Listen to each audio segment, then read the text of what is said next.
తన ice cream cinema release కి రెడీగా ఉంది కదా. అందుకే రామ్ గోపాల్ వర్మ మళ్ళీ రంగంలోకి దిగాడు. ఏదో రకంగా వార్తల్లోకి వచ్చే వర్మ తన పథకంలో భాగంగా ట్విట్టర్లో ట్వీట్లు చేయడం ప్రారంభించాడు. ఈసారి రామ్ గోపాల్ వర్మ తన ట్విట్టర్లో కేసీఆర్ ను టార్గెట్ చేశాడు. ఆ ట్వీట్లు ఎలా ఉన్నాయో చూడండి.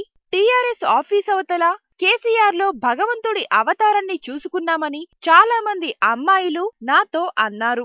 రాముడు కృష్ణుడు కన్నా కేసీఆరే శృంగార పురుషుడిగా కనపడతారు. ఇలా కేసీఆర్ ను శృంగార పురుషుడిగా అభివర్ణించాడు వర్మ.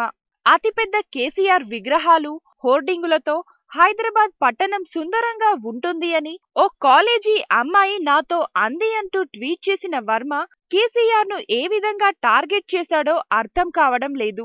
కానీ ఖచ్చితంగా నెగటివ్ గానే కామెంట్ చేసుంటాడు. కేసీఆర్ ను మహిళలు ప్రేమించడం అనే విషయం నాకు ఆశ్చర్యం కలిగిస్తూ ఉంటుంది.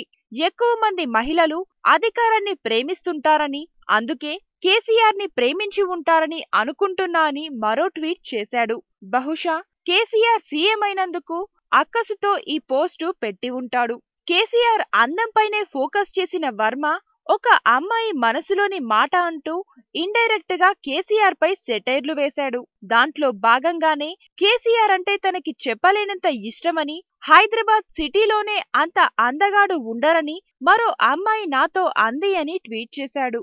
హైదరాబాద్ లోని ఉద్యానవనం లాంటి అద్భుతమైన కేసీఆర్ ముఖాన్ని ఇప్పటి వరకు నేను చూడలేదు. కేసీఆర్ ముఖాన్ని ఒక్కసారి చూస్తే ప్రపంచంలో ఎవరు మర్చిపోరు, చివరికి గజిని కూడా గుర్తుంచుకుంటాడు అని అతి తెలివిగల మేధావిలా ట్వీట్ చేశాడు. ఇలా టార్గెట్ కేసీఆర్ అన్నట్లు సాగిన వర్మ ట్వీట్ల ప్రవాహం వెనుక పబ్లిసిటీ స్టంటే ఉందని అంటున్నారు విశ్లేషకులు. అయినా మంత్రాలకు చింతకాయలు రాలే రోజులు పోయాయి. వర్మ ట్రిక్కులకు ఎవరు పడరంటున్నారు.